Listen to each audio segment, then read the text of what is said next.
Hello guys, कैसे हैं आप लोग। आशा करता हूँ बहुत अच्छा कर रहे होंगे। मिशन मोड पे आपकी एसएससी सीजीएल 2022 की तैयारी चल रही होगी। प्रीलिम्स आने वाला है, 4-5 दिन बाद प्रीलिम्स की आपको एग्जाम देना पड़ेगा।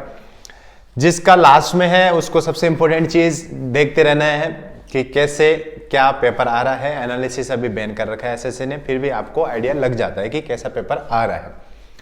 इस वीडियो में बहुत इंपॉर्टेंट चीज के बारे में बात करेंगे। कुछ टॉपिक मैं आपको बताने वाला हूं। देखो, आपने 100% पढ़ा है, आपकी तैयारी 100% होती है। जो आपने 100% पढ़ा है, 100% रिवीजन अभी पॉसिबल नहीं है। इस वीडियो में आपको चारों सेक्शन में कुछ इंपॉर्टेंट टॉपिक बताने वाला हूं जिनको आप अच्छे से करके जाना और आपका पेपर क्वालिफाई हो जाएगा। ये गारंटी है। अगर आप अच्छे से इन टॉपिक्स को कर गए तो अच्छा खासा आपका स्कोर यहां पे आने वाला है। देखो, इंग्लिश की बात करेंगे, मैथ्स की बात करेंगे, जीएस की बात करेंगे और रीजनिंग की बात करेंगे।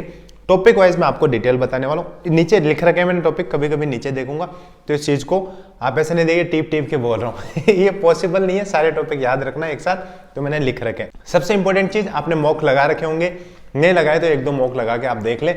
जिस दिन आपका एग्जाम है उससे 2-3 दिन पहले आप मॉक अवॉइड कर सकते हैं। होता है क्या, 2 दिन पहले ही आपका सबसे कम स्कोर वाला मॉक आपने दे दिया, जिसमें आप वैसे जनरली 150 स्कोर कर लेते हो, और जिस दिन एग्जाम से 2 दिन पहले दिया, 1 दिन पहले दिया, उसमें आपने 120 स्कोर कर लिया। क्योंकि मॉक के लेवल डिफरेंट होते हैं, तो वो थोड़ा सा याद रहता है आपको मेमोरी में कि यार मेरा तो स्कोर 120 ही आ रहा है। उसी हिसाब से आप पेपर अटेम्प्ट करते हो और वो उसी लेवल का कॉन्फिडेंस आप पेपर में कैरी करके जाते हो। तो जैसे आपका अच्छा स्कोर वाला मॉक रहे लास्ट के 4-5 दिन में, उसी दिन आप मॉक देना छोड़ सकते हैं। वही कॉन्फिडेंस आप एग्जाम हॉल में लेके जाए। मॉक की बात आ गई तो आप मॉक लगा रहे होंगे, नहीं लगा रहे तो आप टेक्स्ट बुक पे ट्राई कर सकते हैं। टेक्स्ट बुक पे अभी अंतिम अवसर सेल चल रही है। 18 महीने का मॉक का पूरा जो पास है आपको 270 रुपए में मिलेगा। ये 1 दिसंबर से आपको 399 हो जाएगा, इसलिए आप अभी ले सकते हैं। आपको पता है एसएससी के मॉक के लिए, रेलवे के मॉक के लिए, इन सब के लिए, बैंक वगैरह के लिए टेक्स्ट बुक बहुत ही टॉप प्लेटफॉर्म है। सारे टॉपिक ये सजेस्ट करते हैं और आप ये दे, बहुत ही अच्छा प्लेटफॉर्म है। एसएससी जीडी और एसएससी सीजीएल के लेटेस्ट पैटर्न के आधार के मॉक वहाँ पे आपको मिलेंगे। आप जाओ, काफ़ी बच्चे टेक्स्ट बुक पे मॉक देते हैं। आपको रियल एग्जाम से पहले पता चल जाएगा आपको कहाँ स्टैंड करते हो, आपकी कैसी प्रिपरेशन है, क्या रैंक आपकी आ रही है, क्या परसेंटाइल आपका रह रहा है। तो आप वहाँ जाके मॉक ले सकते हैं, ये पास ले सकते हैं। 18 महीने वाला 270 रुपए में आप मेरा कूपन कोड भी यूज करें ट्रू, तो आपको इसमें भी डिस्काउंट आपको मिल जाएगा। अब 1 बाय 1 सारे टॉपिक का डिस्कशन यहाँ पे करेंगे। पहले इंग्लिश से स्टार्ट करते हैं, ज्यादा टाइम आपका वेस्ट नहीं करूंगा। इन टॉपिक्स को आप लिखते जाएं, एक शॉर्ट नोट बनाने, कुछ भी स्टिकी नोट है तो आप उस पर भी ले सकते हैं टॉपिक वाइज। ज्यादा टॉपिक आपको नहीं बताऊंगा, फिर लगेगा कि आपको भैया पूरा सिलेबस ही बता दिया, which is not possible to revise in last 4-5 days. और किसी के पास जैसे जिसका 13 दिसंबर को है, 10 दिसंबर को एग्जाम, उसके पास तो टाइम है, फिर भी अपने लास्ट के 5 दिन इसी अकॉर्डिंग आप प्लान करके चलना। सबसे पहले इंग्लिश में देखो, इंग्लिश की वोकैब तो आपको रिवाइज करनी है। इसका कोई शॉर्टकट नहीं है कि वोकैब में एंटोनिम रिवाइज कर लो, सिनोनिम कर लो, 1 वर्ड छोड़ दो। सारी वोकैब जितने आपने पढ़ रखी है वो सारी वोकैब रिवाइज कर लो। हो सके तो कुछ नया मत पढ़ना, आप जितना रिवाइज कर रहे हो उसी को हो सके तो दोबारा रिवाइज कर लो अगर आपके पास टाइम बचा है, लेकिन नया मत पढ़ना। क्योंकि एक वोकैब का वर्ड जल्दी से याद नहीं होता है, याद भी हो जाता है तो जो कॉस्ट बेनिफिट रेशियो है, आपने कितना टाइम लगाया और कितने वर्ड आप याद कर पा रहे हो, वो ज़्यादा नहीं होता है। इसलिए लास्ट के डेज में आप अवॉइड कर सकते हैं। पढ़ना क्या है आपको, देखो error spotting, fill in the blank, cloze test के लिए आपके पास 4-5 टॉपिक है जो बहुत अच्छे से आप कर लोगे तो ये वाला पूरा पोर्शन आप ठीक कर लोगे। सबसे पहले टेंस, नाउन, प्रोनाउन, उसके बाद सब्जेक्ट वर्ब एग्रीमेंट और एक्टिव पैसिव, ये 5 टॉपिक आप करके जाना। ग्रामर के इनके हो सके तो कुछ क्वेश्चंस भी लगा लेना। ये वाले टॉपिक्स ऐसे हैं, इनकी वजह से आपके जो एरर स्पॉटिंग या फिल इन द ब्लैंक ये आप आराम से कर लोगे। कुछ भी एरर फाइंडिंग वाला इनसे लगभग आ जाता है, एक्सेप्शन सारे यही मिलेंगे आपको, और टेंस वगैरह आपको इस चीज में हेल्प करेंगे, तो आप ये जरूर रिवाइज करके जाना। उसके बाद मैथ्स की बात करूं, मैथ्स तो देखो बहुत इंपॉर्टेंट है। रीजनिंग और मैथ्स से आप प्रीलिम्स में अच्छा खासा स्कोर कर सकते हैं। अब मैथ्स में कुछ टॉपिक ऐसे हैं जो आपने पढ़ रखे हैं बट उसकी रिवीजन की जरूरत नहीं है, जैसे नंबर सिस्टम वगैरह।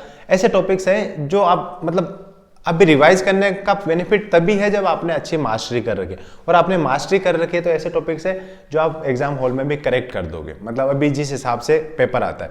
बट कुछ टॉपिक्स ऐसे हैं जो फॉर्मूला बेस्ड होते हैं, अगर आपने उनके फॉर्मूले रिवाइज नहीं करे या उनको अभी जो टाइप ऑफ क्वेश्चन है वो रिवाइज नहीं करे तो कहीं ना कहीं आप एग्जाम हॉल में कंफ्यूज होने वाले हो। तो सबसे इंपॉर्टेंट चीज, सारे जितने भी फॉर्मूले आपने लिख रखे हैं सारे रिवाइज करो। टॉपिक वाइज यहाँ पे सेग्रीगेट करने की जरूरत नहीं है, एक बार सारे फॉर्मूले रिवाइज करो। किसी टॉपिक में ज्यादा फॉर्मूले मिलेंगे, जैसे ट्रिगो वगैरह, मेंसुरेशन वगैरह, इनमें आपको ज्यादा फॉर्मूले मिलेंगे।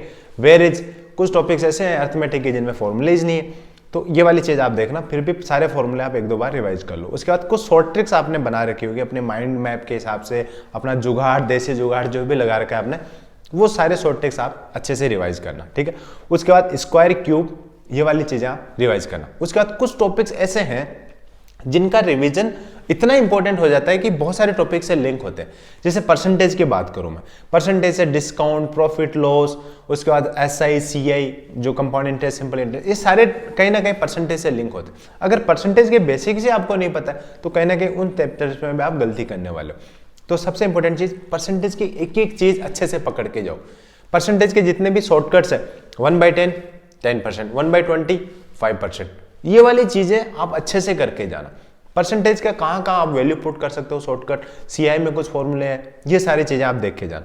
उसके बाद मिक्सचर एलिगेशंस के जितने टाइप है, उन टाइप्स में एक दो फॉर्मूले भी आते हैं, उनको आप याद रख के जाना। मतलब वो वाला एक क्वेश्चन नहीं होता जिसमें बार बार आप पानी मिला रहे हो दूध में, तो फिर कितना परसेंटेज क्या रह जाता है लास्ट में, वो वाला फॉर्मूला देख के जाना। कंफ्यूजिंग होता है, कितनी पावर कहाँ पे लगता है, वो वाली चीज आप देख के जाना। उसके बाद time and distance, time and work, ये वाले फॉर्मूले आप जरूर देख के जाना। AB upon A+B, 2AB upon A+B, real में ये कंफ्यूजन हो जाता है एग्जाम में जाके, तो आप इस चीज का ध्यान रखना, इसमें बिल्कुल गलती मत करना। उसके बाद अलजेब्रा, ट्रिगो, मेंसुरेशन, ज्योमेट्री, ये चारों इंपॉर्टेंट है, फॉर्मूला बेस है, फॉर्मूला जरूर देख के जाना। और जो ज्योमेट्री है उसमें ट्राइंगल और सर्किल, स्पेशली इनको आप अच्छे से देख के जाना। इससे क्वेश्चन पूछा जाता है प्रीलिम्स में, ज्यादातर ट्राइंगल और सर्कल, इसी से क्वेश्चंस आते हैं।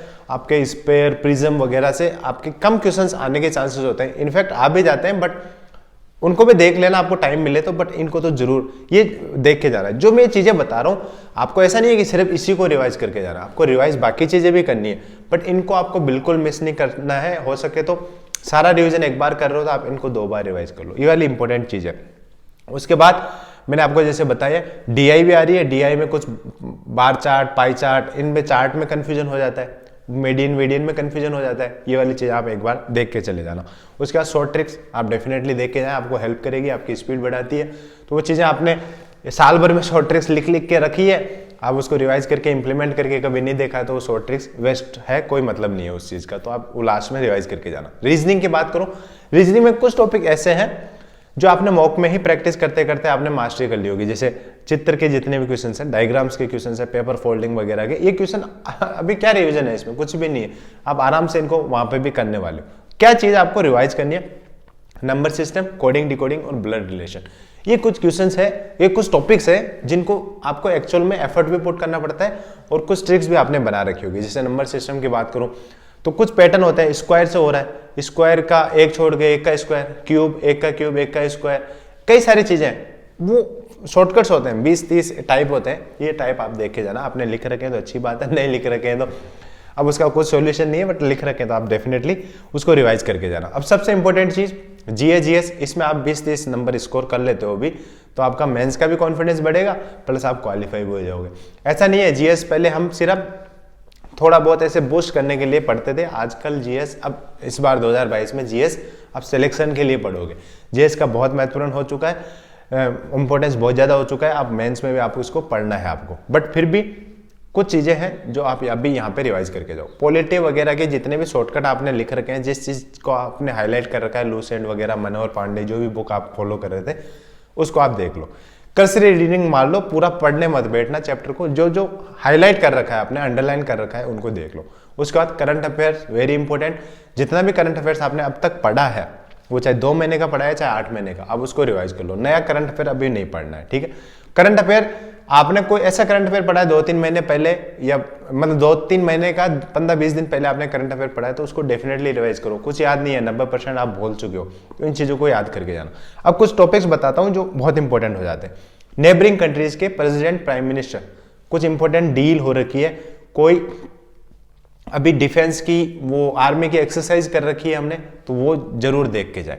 उसके बाद नेबरिंग कंट्रीज कौन कौन से स्टेट से बाउंड्री बनाते हैं, ये चीज, plus books and authors, books and author सारे इंपॉर्टेंट नहीं होते। अब आपको भैया बुक्स एंड ऑथर, इतने सारे बुक्स एंड ऑथर कैसे याद रखेंगे? कोई ऑथर जो नेशनल और इंटरनेशनल इंपॉर्टेंस रखता है या रिसेंटली न्यूज में आ रहा है तो उसकी कोई बुक है तो वो पूछी जाती है, ठीक है। उसके बाद सारे मिनिस्टर्स पढ़ लो, सारे मिनिस्टर ऑफ स्टेट्स पढ़ लो, उसके बाद अपने सारे गवर्नर, सारे चीफ मिनिस्टर, इनमें से क्वेश्चन पक्का भिड़ेंगे और हर शिफ्ट के हिसाब से आएंगे। एक में इस स्टेट का चीफ मिनिस्टर पूछ लिया, किसी में किसी का गवर्नर पूछ लेंगे, किसी में किसी पोर्टफोलियो का मिनिस्टर पूछ लेंगे। ये चीज आप देखे जा। अभी एक चीज और इंपॉर्टेंट मैं बताना चाहता हूँ, कुछ अभी डेट्स गवर्नमेंट ने अनाउंस किए, जैसे भगवान बिरसा मुंडा के लिए एक डे डिसाइड किया, ऐसे 3-4 डे इंपॉर्टेंट डेज अभी डिसाइड करें, तो वो वाले डेज आप देख के जाना। ट्राइबल ग्रुप जितने भी हैं उनके डांस, उनके फोक सॉन्ग्स वो देख के जाना, वो इंपॉर्टेंट हो चुका है। प्लस नॉर्थ ईस्ट का अभी थोड़ा सा पढ़ लो, नॉर्थ ईस्ट को हम जनरली इग्नोर करते हैं। 7 सिस्टर्स के बारे में आप पढ़ लो, किस आसाम के साथ कौन कौन सा स्टेट बाउंड्री बनाता है, मतलब बहुत लोगों को कंफ्यूजन रहता है, तो नॉर्थ ईस्ट वाला आप चीज अभी रिवाइज करके जाओगे तो आपको ताजा ताजा याद रहेगा एग्जाम में। ये चीजें हैं। बाकी जीएस तो आता है, आपको पता है, पढ़ने को तो बहुत कुछ है, लेकिन ये टॉपिक जो मैं बता रहा हूं ये तो आपको डेफिनेटली रिवाइज करके जाना है। इसके अलावा रिवीजन तो आपको सारा ही करना है।